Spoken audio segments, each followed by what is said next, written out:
इस क्वेश्चन को सॉल्व करते हैं। क्वेश्चन में क्या दिया हुआ है देखो, थोड़ा ध्यान दो। ये भी डैट का क्वेश्चन है, ये भी एप्टीट्यूड टेस्ट का क्वेश्चन है। In a given figure the area of the quarter of the circle is k pi by 4। ठीक है, ये जो क्वार्टर ऑफ द सर्कल है उसका एरिया दिया हुआ है, ये हमको फाइंड आउट करना है k। चलो हम लिखते हैं एरिया क्या होगा एक क्वार्टर का, पाई आर स्क्वायर बाय 4 वही होगा। और यहाँ पे दिया हुआ है k पाई बाय 4। इसका मतलब है यहाँ पे पाई बाई 4 है, यहाँ पे भी पाई बाई 4 है, दोनों को कंपेयर करो तो हमारा k वैल्यू क्या आएगा r square. But r square में कुछ है नहीं आंसर, हमको न्यूमेरिक वैल्यू निकालना है तो हमको आर निकालना पड़ेगा यहाँ पे। चलो यहाँ पे देखते हैं, यहाँ से ये वाला पार्ट कितना है 9 है। ठीक है, थोड़ा देखो ध्यान दो, ये ट्रायंगल देखो, ये बड़ा वाला ट्रायंगल और ये छोटा वाला ट्रायंगल दोनों सिमिलर हो गए। देखो कैसे, triangle B O A, triangle B O A similar to triangle B C D. क्यों, ये एंगल कॉमन है। ठीक है, और इसका यहाँ पे 90 डिग्री है, इसका यहाँ पे 90 डिग्री है, तो यहाँ पे कौन से क्राइटेरिया से हो गए ट्रिपल है। ठीक है, वो क्राइटेरिया से क्या हो गए सिमिलर हो जाएंगे, तो फिर उनका जो साइड का रेशियो होगा वो सेम होगा। तो मैं ऐसे लिख सकता हूं, ये BC by BO, BC by BO equal to CD by OA। ठीक है, अब ये BO OA कट जाएगा क्योंकि BO क्या है, ये भी रेडियस है R, और OA क्या है, ये भी R है। ठीक है, तो दोनों कट जाएगा, तो क्या होगा BC इक्वल टू CD। तो BC इक्वल टू क्या होगा, CD कितना है 9 है, तो BC हमको मिल गया 9। ओके, तो यहाँ पे कोई कंफ्यूजन नहीं होगा, BC हमको 9 मिल गया। ठीक है, तो ये वाला पार्ट हमारा 9 आ गया। सोचो कि ये जो OC है उसको x ले जाओ। ठीक है, इसको x ले जाओ, तो हमारा r क्या होगा 9 प्लस x। हमको यहाँ पे r मिल गया कितना 9 प्लस x। ठीक है, अब हम आगे बढ़ेंगे, कैसे बढ़ेंगे देखो, O एंड E को ज्वाइन करो, O E को मैं ज्वाइन किया, और यहाँ पे देखो ट्रायंगल OCE, OCE ये एक राइट एंगल ट्रायंगल है क्योंकि यहाँ पे 90 डिग्री है। ठीक है, OCE ध्यान रखना, OCE ये ट्रायंगल में क्या करेंगे हम, देखो CE कितना है, CE का स्क्वायर प्लस CO का स्क्वायर इक्वल टू OE का स्क्वायर। ठीक है, पाइथागोरस थ्योरम, यहाँ पे पाइथागोरस थ्योरम डाले हैं, और यहाँ पे C square plus CO square equal to OE square. CE कितना है 15 का स्क्वायर प्लस CO का कितना है x, और OE थोड़ा ध्यान दो, ये भी क्या है रेडियस है, मतलब R स्क्वायर है। ठीक है, OE भी रेडियस है ना, यहाँ पे कंफ्यूज होने की कोई जरूरत नहीं, ये भी R है, तो R को हम 9 प्लस x भी लिख सकते हैं। ठीक है, तो मैं यहाँ पे ऐसे भी लिख सकता हूँ 9 प्लस x का होल स्क्वायर। अब चलो उसको सॉल्व करते हैं, 15 square plus x square equal to 81 plus x square plus 2ab 18x। ठीक है, वही होगा x स्क्वायर कट गया। ठीक है, तो 18x equal to 15 square plus 15 square minus 81। ठीक है, 15 स्क्वायर माइनस 81, अगर 15 स्क्वायर माइनस 81 लिखोगे तो कितना होगा 225 माइनस 81 इक्वल टू 144 आया। और फाइनल क्या करेंगे, x कितना होगा, अब x को निकालोगे तो x इक्वल टू 144 बाय 18, तो ये होगा आई थिंक 8, ये होगा 8। तो x का वैल्यू हमारा 8 हो गया, तो x इक्वल टू 8। ओके, तो हमको x मिल गया जो 8 है। तो हमको क्या चाहिए, अगर x हमारा 8 है तो रेडियस आ जाएगा, r कितना होगा 9 प्लस 8 इक्वल टू 17, रेडियस हो गया हमारा 17, तो k होगा, k क्या होगा 17 का स्क्वायर। ठीक है, अगर तुम लोग देखोगे 17 का स्क्वायर कितना होगा 289, और ये आंसर होगा डी, ऑप्शन डी। पहले x निकालो, फिर यहाँ पे उसका आंसर ऑटोमेटिकली तुमको मिल ही जाएगा। तो यहाँ पे कोई कंफ्यूजन नहीं होना चाहिए, क्वेश्चन इजी था, बस थोड़ा ध्यान देना है। यहाँ पे हमको सिमिलरिटी यूज हुआ है ट्रायंगल का, और x का वैल्यू हम निकाले हैं, यहाँ पे यूज होगा r equal to 9 plus x, क्योंकि ये वाला पार्ट नहीं होगा तो फिर नहीं कर पाओगे। ये मुश्किल होगा। तो ध्यान से देखोगे, पूरा का पूरा कॉन्सेप्ट तुम्हारा 9 और 10th के ऊपर बेस्ड है। कोई इतना डिफिकल्ट क्वेश्चन नहीं था, और ऐसे क्वेश्चन अगर तुम सॉल्व करते करते जाओगे तभी जाके तुमको मैथमेटिक्स में एटलीस्ट प्रॉब्लम नहीं होगा। ठीक है, ओके बच्चों, थैंक यू। इस क्वेश्चन ये भी एक डार्ट का क्वेश्चन है, डीएवी एप्टीट्यूड टेस्ट का क्वेश्चन है। और यहाँ पे देखो कि ये जो शेडेड रीजन है, ये वाला पॉइंट, ये वाला पॉइंट, ये वाला पॉइंट, ठीक है, एक ट्रायंगल जैसा है, इस शेडेड रीजन का ये एरिया पूछा है। फिर कैसे निकालेंगे? देखो इस पॉइंट का तो दिया हुआ है, कितना वैल्यू है, -2 और 0। इस पॉइंट का भी दिया हुआ है 1, 0। ये दोनों पॉइंट हमको मिल गया, बट ये पॉइंट नहीं मिला। पहले इस पॉइंट का कोऑर्डिनेट हमको निकालना पड़ेगा। बट कोऑर्डिनेट कैसे निकालेंगे? देखो ये जो लाइन है ना, ये जो लाइन है यहाँ पे, इसका इक्वेशन दिया हुआ है, कितना दिया हुआ है, x - y + 2 = 0। और इस लाइन का भी इक्वेशन दिया हुआ है, कितना है, 4x - y - 4 = 0।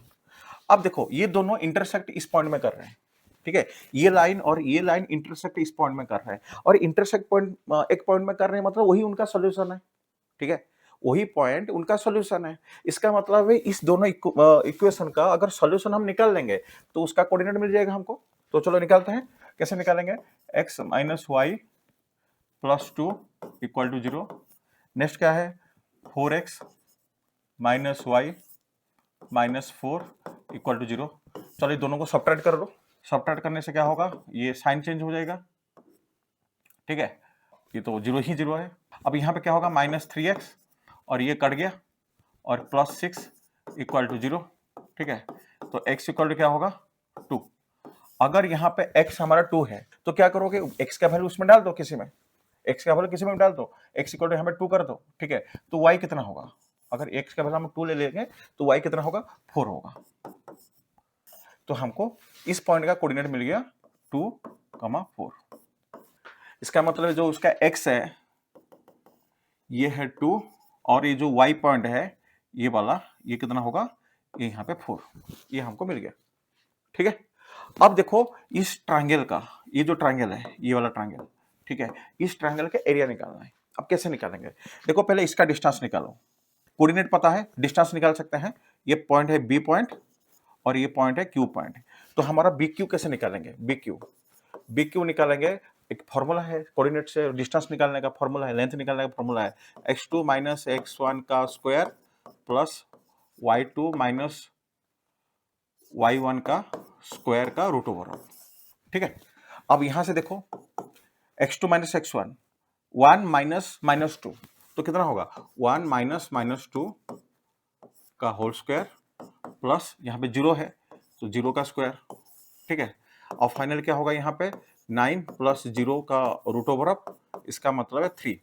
मैं यहाँ पे +-3 क्यों नहीं लिया, +-3 इसलिए नहीं लिया क्योंकि लेंथ है, कभी माइनस में नहीं आएगा। लेंथ कभी माइनस में आते हुए देखे हो, नहीं देखे हो ना, तो ये 3 हम लेंगे, यहाँ पे प्लस-माइनस नहीं लेंगे। इसका मतलब कहीं भी रूट ओवर होगा तो वहां पे हम माइनस ले जाएंगे, जरूरी नहीं है। यहाँ पे हम +3 लेंगे क्योंकि लेंथ में है। तो हमको बी क्यू मिल गया। तो फिर एरिया ऑफ ट्रायंगल कैसे निकालेंगे, एरिया ऑफ ट्रायंगल अब कैसे निकालेंगे, एरिया ऑफ ट्रायंगल निकालेंगे half into base into height. तो बेस कितना है हमारा, बेस यहाँ पे हमारा बी क्यू 3। ठीक है, ये 3 मिल गया ना, ये होगा हमारा बेस, और हाइट क्या होगा, ये वाला पार्ट होगा, मतलब ये जो y कोऑर्डिनेट है वही होगा उसका हाइट। तो मतलब मैं यहाँ पे 4 कर लेता हूँ, तो टोटल कितना हुआ, 12/2 मतलब 6। तो हमारा जो एरिया ऑफ दिस ट्रायंगल या जो शेडेड पार्ट होता है उसका एरिया निकल गया 6। 6 कहाँ पे है, हाँ ऑप्शन ए 6। तो इसका आंसर 6 हुआ। इजी है, ये क्वेश्चन में इतना कोई डिफिकल्ट नहीं था। बस तुमको करना क्या था कि ये वाला लेंथ निकालना था, और सबसे इंपॉर्टेंट जो ट्रिकी वाला पार्ट था कि ये कोऑर्डिनेट निकालना था, क्योंकि ये दोनों कोऑर्डिनेट दिया हुआ है, इसका कोऑर्डिनेट नहीं दिया हुआ था। और इसका कोऑर्डिनेट कैसे निकलेगा, अगर ये दोनों इक्वेशन का सॉल्यूशन हम निकालेंगे तभी जाके इसका कोऑर्डिनेट निकलेगा। तो इस चीज का थोड़ा ध्यान रखना। ठीक है, थैंक यू। देखो एक ट्रिगोनोमेट्री का क्वेश्चन है, थोड़ा कॉम्प्लिकेटेड लग सकता है, बट इसको हम बहुत इजीली सॉल्व कर सकते हैं। थोड़ा ध्यान देना, इसको हम कैसे सॉल्व करेंगे। तो यहाँ पे देखो 10 sin to the power of 4 theta plus 15 cos to the power 4 theta equal to 6। Then इस वैल्यू को हमको निकालना है। ठीक है, ये टोटल वैल्यू को हमको निकालना है। ओके, तो यहाँ पे पहले इसको हमें लिखना पड़ेगा 10 sin to the power 4 theta plus 15 cos to the power 4 theta equal to 6। ठीक है, यहाँ पे तुमको लगेगा कि कौन सा आइडेंटिटीज डालेंगे, ठीक है, यहाँ पे बहुत कंफ्यूजन होगा। तो तुम लोग क्या करना, पहले एक आइडेंटिटी सबको पता है, ठीक है, वो क्या है, sine square theta plus cos square theta equal to 1। ये identities most of the time use होता है। तो थोड़ा ध्यान रखेंगे, यहाँ पे साइन कॉस है, देखेंगे साइन कॉस के साथ इसमें हम ला पाते हैं कि नहीं ला पाते हैं, थोड़ा ध्यान देना।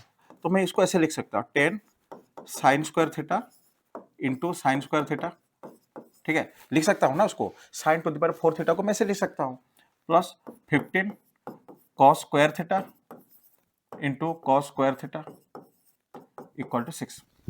ऐसे मैं लिख सकता हूँ, इसमें कोई प्रॉब्लम नहीं है, ठीक है। यहाँ पे तुम्हारा क्वेश्चन होगा, ठीक है सर हम ऐसे लिख दिए तो हमारा फायदा क्या होगा, अभी बता दो फायदा क्या होगा।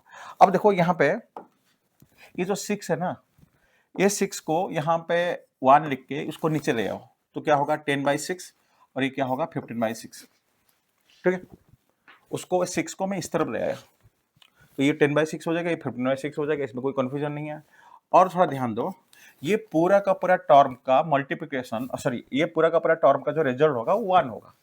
अब ये 1 कैसे होगा, थोड़ा ध्यान देना, sign square theta plus cos square theta 1 है, ये तो हमको पता है।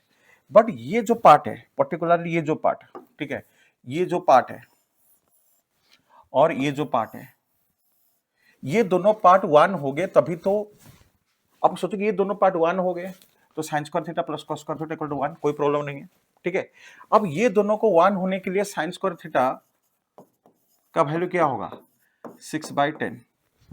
साइन स्क्वायर थीटा को मैं अगर 6/10 कर लेता हूं तो कट जाएगा, 10 to 10 6 कट जाएगा और हमारे पास 1 बचेगा। और ऐसे ही यहाँ पे कॉस स्क्वायर थीटा, उसका वैल्यू क्या होगा 6/15, ठीक है। हमको साइन स्क्वायर थीटा का वैल्यू मिल गया, कॉस स्क्वायर थीटा का वैल्यू मिल गया, बट हमको चाहिए क्या, हमको कोसेक का चाहिए, हमको सेक का चाहिए। तो कोसेक का वैल्यू यहाँ में निकाल सकते हैं, कैसे, साइन स्क्वायर थीटा क्या होता है 1/कोसेक स्क्वायर थीटा, या कोसेक स्क्वायर थीटा क्या होता है 1/साइन स्क्वायर थीटा। तो मैं ऐसे लिख सकता हूँ cosec square theta equal to 10/6, cosec square theta ये हो जाएगा मेरा, ठीक है। अच्छा, और सेक स्क्वायर थीटा क्या होगा 15/6, ये हो जाएगा। हमको ये दोनों वैल्यू मिल गया, ठीक है। अब ये दोनों वैल्यू को यहाँ पे हमको पुट करना है। अगर यहाँ पे पुट कर लेंगे और उसका आंसर निकाल देंगे तो हमारा आंसर हमको मिल जाएगा, ठीक है। ओके, चलो करते हैं इसको। तो क्या रहे 27 और यहाँ पे cosec 6 theta, cosec to the power 6 theta. तो हमको पता है कोसेक स्क्वायर के बारे में पता है हमको, तो स्क्वायर कर लेते हैं, ऊपर में क्यूब कर लेते हैं, प्लस 8 सेक स्क्वायर थीटा। तो इसको हम क्या कर सकते हैं 8 sec square theta to the power cube, क्यों, क्योंकि सेक 6 थीटा लिखा हुआ है, divided by 16 into sec square theta to the power 4। क्यों 4 लिखेंगे, क्योंकि sec 8 theta to the power 8 theta लिखा हुआ है, ठीक है। तो उतना लिख लेंगे और वैल्यू डाल देंगे तो हमारा काम हो जाएगा। देखते हैं कैसे काम होता है। 27 इंटू ये क्या होगा सेक स्क्वायर थीटा 10/6, तो मैं इसे लिखूंगा 10/6 का whole cube plus 8 sec square theta कितना है 15/6, तो 15/6 का whole cube divided by 16 into 15/6 का टू द पावर होल 4, ठीक है। यही है, इसको अगर हम सॉल्व कर लेंगे तो हमारा आंसर आ ही जाएगा। मोस्ट ऑफ द टाइम में इसको सॉल्व करने के लिए कोई कैलकुलेटर की जरूरत नहीं है, उसको सॉल्व करते करते जाओ, मैक्सिमम टाइम में वो कट जाएगा, थोड़ा ध्यान रखना, ठीक है। अब कैसे देखो, मैं पहले ऊपर को सॉल्व करता हूं, फिर नीचे वाला को भी सॉल्व करेंगे। ऊपर को सॉल्व करते हैं तो 6 यहाँ पे क्या होगा एलसीएम में आ जाएगा, तो ऊपर में क्या बचा 27 इंटू 10 का क्यूब प्लस यहाँ पे क्या रहेगा 8 इंटू 15 का क्यूब, उतना है, ठीक है, इंटू। अब ये जो पर्सन है ये ऊपर चला जाएगा, कि अगर हम मल्टीप्लाई कर लेंगे तो क्या होगा 6 to the power 4 divided by 16 into 15 to the power 4, ठीक है, वही आ गया।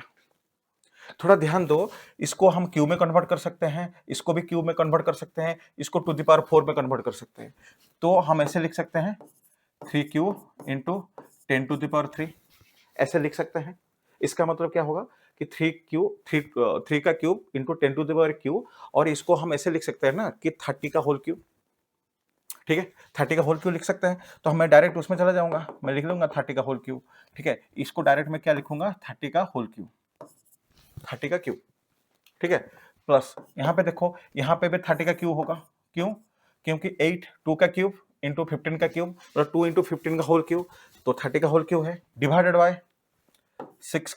देखो 6 क्यूब यहाँ मैं नहीं लिख रहा हूँ, क्योंकि मैं यहाँ पे क्या करूंगा ना, इसको काट देता हूँ, यहाँ पे 6 बचा, तो ये नीचे 1 रहा, तो 6 डिवाइडेड बाय ये क्या होगा, 2 टू द 4, तो यहाँ पे क्या होगा 30 टू द पावर 4। ठीक है, तो फाइनल आंसर क्या होगा, 2 इंटू 30 का क्यूब, 2 इंटू 30 का क्यूब इंटू 6 डिवाइडेड बाय 30 का 4। ठीक है, तो फाइनल क्या होगा, यहाँ पे कट जाएगा और 30 बचा, 12 बाय 30, 12 बाय 30 है। ठीक है, अगर हम 3 से काटेंगे तो 4 बाय 10 या फिर 2 बाय 5। ठीक है, हमारा आंसर आ जाएगा 2 बाय 5, यही है हमारा आंसर, 2 बाय 5।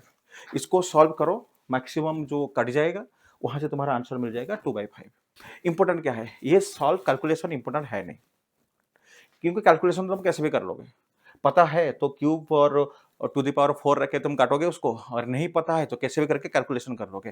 प्रॉब्लम क्या कहाँ पे है, प्रॉब्लम है कि यहाँ पे कैसे सॉल्व करना है, इस पार्ट को कैसे सॉल्व करोगे।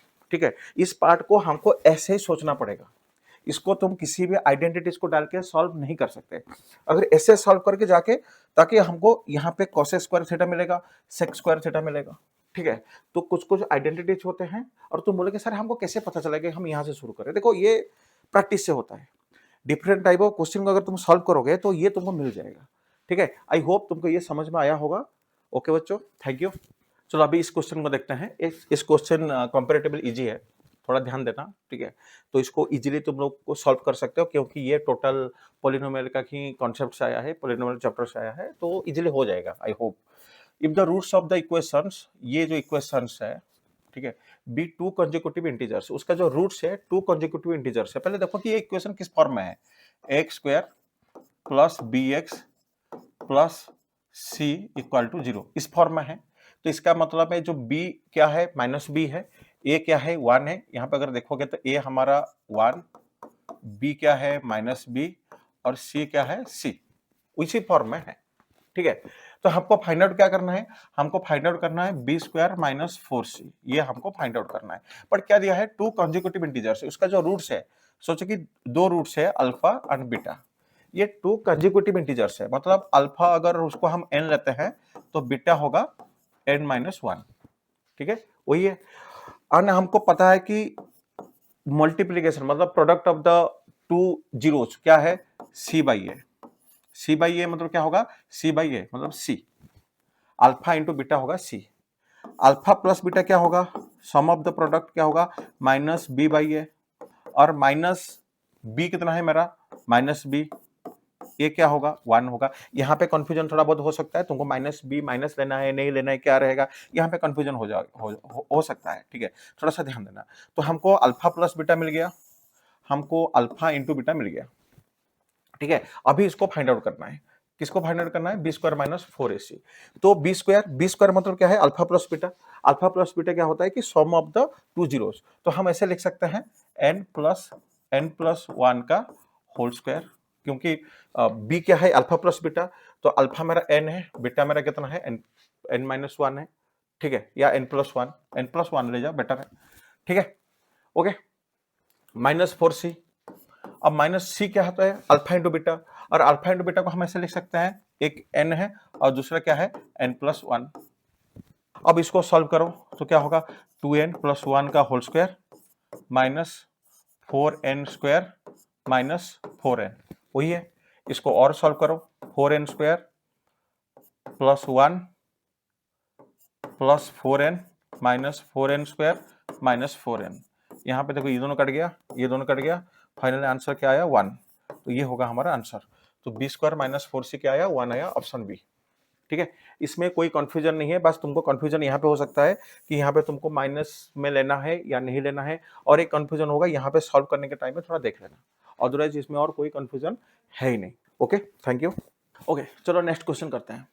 और नेक्स्ट क्वेश्चन देखो, ये थोड़ा इंटरेस्टिंग क्वेश्चन है। यहाँ पे अप्रोच को देखो, हम पहले क्वेश्चन को समझेंगे, उसको एक अप्रोच रेडी करेंगे, उसके लिए सॉल्व करने के लिए कॉन्सेप्ट को समझेंगे, कोई कौन सा कॉन्सेप्ट यहाँ पे यूज हुआ है, फिर ऑटोमेटिकली सॉल्व हो जाएगा। तुम लोग यहाँ पे आंसर में ध्यान मत देना, यहाँ पे अप्रोच को ध्यान देना, तभी जाके आंसर निकलेगा। अच्छा, यहाँ पे थोड़ा देखो, ये order pair of number such that m, mn एक पेयर ऑफ नंबर्स है, ठीक है। एंड ये पेयर ऑफ नंबर ऐसा है कि m, n is not equal to n, m। ये थोड़ा ध्यान देना, ये ज्यादा इंपॉर्टेंट है। Unless m equal to n, अगर m इक्वल टू n है देन m, n या n, m ये दोनों सेम होगा। Okay, mn are integer such that, ये हमारे पास गिवन है m/12 equal to 12/n। The number of order pairs of mn possibles are n, मतलब ये जो n है ना, that is the number of pairs, कितना पेयर्स होगा वही होता है n, और हमको आंसर ढूंढना है n/10, ठीक है, वही है बस। ओके, तो पहले देखेंगे हमारे पास गिवन क्या है। हमारे पास गिवन है यहाँ पे m/12 इक्वल टू 12/n, ये हमारे पास गिवन है, ठीक है। अब यहाँ पे इसको थोड़ा सॉल्व करते हैं। mn इक्वल टू 144, इसका मतलब m एक इंटीजर है, n एक इंटीजर है, दोनों का मल्टीप्लीकेशन कितना है 144 है। तो फिर पॉसिबल नंबर क्या होगा, फिर m में क्या रखूंगा, n में क्या रखूंगा, तभी दोनों का मल्टीप्लीकेशन 144 आएगा। तो उसको निकालने के लिए हमको क्या करना पड़ेगा, यहाँ पे एलसीएम निकालो, पहले उसकी फैक्टर निकालो, ठीक है। तो 2 करने से क्या होगा 72, फिर 2 36, फिर 2 18, ये सारे के सारे उसका फैक्टर है। तो यहाँ पे हम पेयर बनाते हैं। अब देखो पेयर कैसे बनाएंगे, अगर m को मैं 1 लिया तो n क्या होगा मेरा 144, क्योंकि दोनों का मल्टीप्लिकेशन क्या होगा 144 होना चाहिए ना, ठीक है। अच्छा, नेक्स्ट देखो, अगर मैं यहाँ पे 2 लिया तो मेरा क्या होगा यहाँ पे 72, ठीक है। अगर मैं यहाँ पे मैं 3 लिया 48, अगर मैं यहाँ पे 4 लिया तो क्या होगा 36। ऐसे हम पेयर बनाते बनाते जाएंगे, ठीक है। अगर 4 में हुआ 36, देन 6 में क्या होगा, 6 में होगा 24, और 8 18, और 9 के साथ 16 निकलेगा, और लास्ट में क्या निकलेगा 12। इतने सारे हमारे पास पेयर हैं, ठीक है। थोड़ा ध्यान देना, जितने भी पेयर मैं यहाँ पे लिख लेता हूँ। तो देखो, ये एक पेयर है 2 3 4 5 6 7, ये टोटल 7 है, और इसको मिला के 8, ठीक है। यहाँ पे हमको 8 पेयर्स मिला। उसका रिवर्स भी कर सकते हैं। सोचो कि m और n, हम m को क्या करेंगे 144 ले सकते हैं, और n को 1 ले सकते हैं, उसका जस्ट रिवर्स। इसको 72 लेंगे तो ये फिर क्या होगा, ये 2 होगा। ऐसे करते करते लास्ट में क्या होगा 12। बट देखो, थोड़ा ध्यान देना, ये दोनों सेम है, ये जो 12 है ना वो सेम है। क्या दिया हुआ है, अगर m इक्वल टू n है तो फिर m, n equal to n, m हो जाएगा, ठीक है। ये ऑर्डर अलग अलग तभी होगा अगर ये सीक्वेंस अलग अलग रहता है। तो इसका मतलब टोटल कितना है, यहां से अगर कैलकुलेट करेंगे तो 1 2 3 4 5 6 7 एंड ये 8, इधर का 8 और इधर का कितना है 7 लेंगे। क्यों 7 लेंगे, क्योंकि 12 एंड 12 को नहीं लेंगे। कारण समझ में आ रहा है ना, क्यों नहीं लेंगे, क्योंकि दोनों सेम है तो क्यों लेंगे। तो टोटल कितना आया, इसका 7, इसका 7 14, और ये 12 को 1 ही लेंगे, तो टोटल कितना आया 15, ठीक है। तो n कितना हुआ 15। तो हमको क्या चाहिए n/10, तो इसका मतलब है 15/10 1.5। देखो यहाँ पे कोई 1.5 है क्या, है नहीं। अब यहाँ पे कंफ्यूज हो गए, अगर आंसर हमारा आ गया फिर बट ऑप्शन में नहीं है तो फिर करेंगे क्या। देखो यहाँ पे इसके लिए एक सोल्यूशन मैं बताता हूँ, ठीक है। इसका मतलब है कुछ ना कुछ है जो हम ठीक से ध्यान नहीं दिए हैं क्वेश्चन में, ठीक है। क्वेश्चन तो आंसर तो निकाले हैं बट ध्यान नहीं दिया है, और वो क्या हो सकता है, ठीक है, वो क्या हो सकता है। थोड़ा ध्यान दोगे तो अगर यहाँ पे मैं जितने भी सब कुछ लिखा हूं ना वो सब पॉजिटिव में लिखा हूं, इसका नेगेटिव पार्ट तो हो सकता है। जैसे कि अगर मैं यहाँ पे ऐसे करता हूं ना -1 -144, दोनों का मल्टीप्लीकेशन कितना होगा 144 होगा, या -2 -72, दोनों का मल्टीप्लीकेशन क्या होगा 144 होगा। और उसका रिवर्स में लो, -72 -2 या -144 फिर -1। इसका मतलब है पॉजिटिव में जितना आएगा n, जितना वैल्यूज या जितना पेयर्स आएगा, नेगेटिव में उतना ही आएगा, ठीक है, अब दोनों को क्या करेंगे, हम 8 करेंगे। पॉजिटिव में कितना था, पॉजिटिव में 15 आया था, ठीक है। अब नेगेटिव में वही भी 15 आएगा। अब नेगेटिव में कितना आएगा, ये देखो 15, तो टोटल कितना हो गया 30। अब जो हमारा n है वो 30 आ गया। अब क्वेश्चन क्या दिया है, n/10, n/10 मतलब क्या होगा 30/10, इसका मतलब है हमारा आंसर होगा 3। यही उसका सोल्यूशन है। बट प्रॉब्लम क्या होता है, बच्चे यहाँ पे बहुत मिस्टेक करते हैं। मिस्टेक क्या है, पहले तो आधा बच्चे यहाँ पे समझ नहीं पाएंगे वो पूछा क्या है। ये m, n जो पेयर्स दिया है वो पेयर्स को कैसे सॉल्व करेंगे वो समझ नहीं पाएंगे। अगर भी समझ लिए तो ये पॉजिटिव साइड में आकर रुक जाएंगे, वो नेगेटिव वाला सोचेंगे नहीं, वहां पे भी गलत हो सकता है। तुमको दोनों लेना है, दोनों लेने के बाद ही तुमको ये नंबर ऑफ पेयर्स मिलेगा और उसके बाद आंसर क्या होगा 3 रहेगा। आई होप तुम लोग समझ पा रहे होंगे। और यहाँ पे थोड़ा ध्यान देना, तुम लोग को मैक्सिमम उस प्रोसेस को, उस अप्रोच को ध्यान देना है। अगर अप्रोच नहीं रहेगा तो फिर सॉल्व नहीं कर पाओगे, इसमें एकदम ध्यान दो। और एक इंटरेस्टिंग क्वेश्चन सॉल्व करते हैं आज, ठीक है। ये क्वेश्चन पॉलिनोमियल का है। अगर पॉलिनोमियल का कॉन्सेप्ट क्लियर है, ये क्वेश्चन सॉल्व कर सकते हो। और अगर तुम्हारा क्लियर नहीं है, थोड़ा सा देख लेना, फिर इस क्वेश्चन को सॉल्व करो, हो जाएगा। अच्छा यहाँ पे देखो, ये क्वेश्चन को सॉल्व करते हैं। If x equal to 2 be a zero quadratic polynomial this, मतलब कि x इक्वल टू 2, एक जीरो दे दिया है। एक क्वाड्रेटिक पॉलिनोमियल में 2 जीरो होता है, अल्फा एंड बीटा। तो यहाँ पे एक जीरो दे दिया है, कितना दिया है, लेट अल्फा इक्वल टू 2, ये दे दिया है, ठीक है, ओके। एंड ये भी दिया है p ऑफ 1 और p ऑफ 4 इक्वल टू 2, ये भी दिया हुआ है। Then the other zeros of the polynomial, polynomial का अदर जीरो क्या होगा, मतलब हमको बीटा निकालना है, बीटा कितना होगा, ठीक है। इतने ही बस क्वेश्चन है। तो थोड़ा ध्यान दो, ये x इक्वल टू 2 दिया गया है। अगर मैं पॉलिनोमियल को लिखूंगा, x के प्लेस में 2 लूंगा, क्योंकि ये उसका जीरोज है, तो क्या होगा यहाँ पे, अगर मैं x के प्लेस में, यहाँ पे देखो x के प्लेस में 2 डाल दूंगा, तो क्या होगा यहाँ पे 4a plus 2b plus c equal to 0। अब 0 क्यों लिया, क्योंकि जीरोज ऑफ द पॉलिनोमियल, क्योंकि ये 2 जीरोज ऑफ द पॉलिनोमियल इसलिए लिया, ठीक है। अच्छा नेक्स्ट, अगर मैं x को 1 लूंगा तो क्या होगा, थोड़ा ध्यान दो, x को 1 लो और देखो क्या हो रहा है, a plus b plus c equal to 2। तुम बोलोगे यहाँ पे 2 क्यों आ गया, देखो 2 आने का कारण क्या है, p ऑफ 1 ये 2 दिया हुआ है, गिवन है, ठीक है, इसलिए 2 लाया। अगर मैं यहाँ पे x के बदले में 4 लूंगा तो क्या होगा, चलो देखते हैं। तो ये क्या होगा 16 है plus 4b plus c equal to 2, यहाँ पे भी 2 हुआ। तुम बोलोगे सर 2 यहाँ पे क्यों हुआ, क्योंकि उसके भी कारण है वही है, क्योंकि p ऑफ 4 इक्वल टू 2 वो गिवन है, ठीक है। तो हमारे पास क्या हुआ, 3 इक्वेशंस है और 3 वेरिएबल है, ठीक है, 3 इक्वेशंस एंड 3 वेरिएबल्स। तो यहाँ पे हमको a b c निकालने में कोई प्रॉब्लम नहीं होगा। 3 इक्वेशंस, 3 वेरिएबल्स, और यहाँ पे मैं निकालूंगा नहीं, मैं डायरेक्ट आंसर लिख लेता हूं। एक होगा, a होगा हमारा 1, b -5 और c होगा 6। अब मैं क्यों लिखा है यहाँ पे, क्योंकि देखो इसको तुम खुद को सॉल्व करना है। ये चीज है ना, तुम खुद सॉल्व करोगे, अगर खुद सॉल्व नहीं करोगे तो फिर नहीं होगा, ठीक है। अब तुम बोलोगे कैसे सॉल्व करना है, एलिमिनेशन मेथड यूज करो, एलिमिनेशन मेथड्स ये यूज करो और ये सॉल्व हो जाएगा। कैलकुलेशन है, ठीक है, मैं ज्यादा कैलकुलेशन में ध्यान नहीं दूंगा, मेरा पूरा जो फोकस रहेगा वो क्वेश्चन के अप्रोच में रहेगा, कैसे उसको सॉल्व करेंगे, उसके कॉन्सेप्ट, उसके ऊपर ज्यादा फोकस रहेगा। इसलिए इसके लिए ज्यादा टाइम नहीं लूंगा, तो डायरेक्ट देखो ये सॉल्व करो, आ ही जाएगा। अगर कुछ मैथमेटिक्स खुद सॉल्व नहीं करोगे, खुद ही पेन नहीं चलाओगे तो कैसे होगा, फिर सक्सेस नहीं मिलेगा। ओके, तो हमारे पास a equal to 1, b equal to -5, c equal to 6 आ गया। तो यहाँ पे किसी का कोई कंफ्यूजन है नहीं। ओके, तुम बोलोगे सर हम नेक्स्ट क्या करेंगे, देखो नेक्स्ट करने के लिए देखो थोड़ा ध्यान देना। हमको पता है the sum of the zeros alpha plus beta equal to क्या होता है, -b/a, ठीक है, वही होता है। थोड़ा ध्यान दो, अल्फा हमारे पास अल्फा पता है हमको, ये 2 है, बीटा हमको फाइंड आउट करना है, माइनस बी हमारा क्या है -5, -5 को यहाँ पे ब्रैकेट में दो, और ए कितना है हमारा 1, ठीक है। इसका मतलब है 2 plus beta equal to 5 and beta equal to क्या होगा 5 - 2 इक्वल टू 3, ये होगा आंसर उसका, ठीक है। तो इसका मतलब है जो आंसर है अल्फा प्लस बीटा का आंसर है 3, ऑप्शन ए। तो इसका कॉन्सेप्ट, यहाँ पे कॉन्सेप्ट क्या क्या यूज हुआ, सम ऑफ द पॉलिनोमियल यहाँ पे यूज हुआ, ठीक है। और यहाँ पे एलिमिनेशन मेथड यूज करके ये तीनों इक्वेशन को तुमको सॉल्व करना है, इसको खुद करना है, ये तुम्हारे लिए टैक्स है, ठीक है। और बाकी सॉल्व करने के लिए ये उसका मेथड्स है, जो इजीली हो जाएगा। आई होप तुम लोग को यहाँ पे इस क्वेश्चन में कोई प्रॉब्लम नहीं हुआ होगा।